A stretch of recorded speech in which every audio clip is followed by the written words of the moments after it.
एक और सुना है, मान लिया तो हार और ठान लिया तो जीत। ये सच है। पता है कैसे?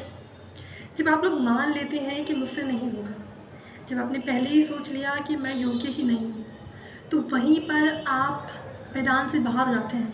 बैटलफील्ड आपने छोड़ दी, यानी कि आपके जैसे बहुत सारे होंगे जिन्होंने यही सोचा होगा। अब उन लोगों के लिए जिन्होंने ये सोचा है हम जीत कर ही रहेंगे, उन लोगों के लिए बैटलफील्ड में से आधे वॉरियर्स पहले से ही गायब हैं। अब बैटल बची आधे लोगों के बीच में। अब उनमें से कुछ ऐसे होंगे जिन्हें कुछ हो सकता है, कुछ के अंदर जो कुशलता है वो थोड़े लोगों के अंदर ही हो और थोड़ों के अंदर ना हो।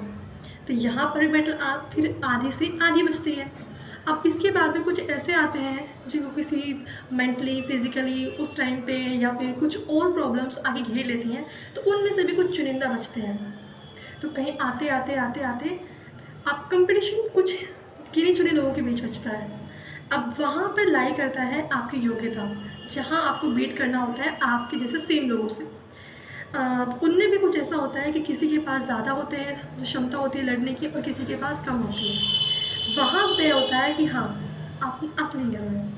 तो इसका मेरे कहने का मतलब क्या था? मेरे कहने का मतलब ये था कि जब आपने स्टार्टिंग में ही मान लिया था कि आपसे नहीं होगा, यानी कि आपने क्या कर दिए थे, जिन लोगों ने ठान लिया था कि हाँ हमसे ही होगा, उनके लिए आपने 100% चांसेस बढ़ा दिए थे और कि उनसे ही होगा, कि आधा बैटल फील्ड आप लोग खाली कर चुके थे। सो गाइस, ये आपका सबकॉन्शियस माइंड है। अगर आप इससे कहेंगे कि होगा होगा मुझसे ही होगा, तो आपसे ही होगा और किसी से नहीं होगा। और अगर आप छोड़ देंगे यार मुझसे नहीं होगा, तो definitely 110% you can't do this. So अगर अच्छी लगी हो तो लाइक करना, शेयर करना, सब्सक्राइब करना और मुझे बताना कहाँ अच्छा लगा कहाँ गलत लगा। Bye bye.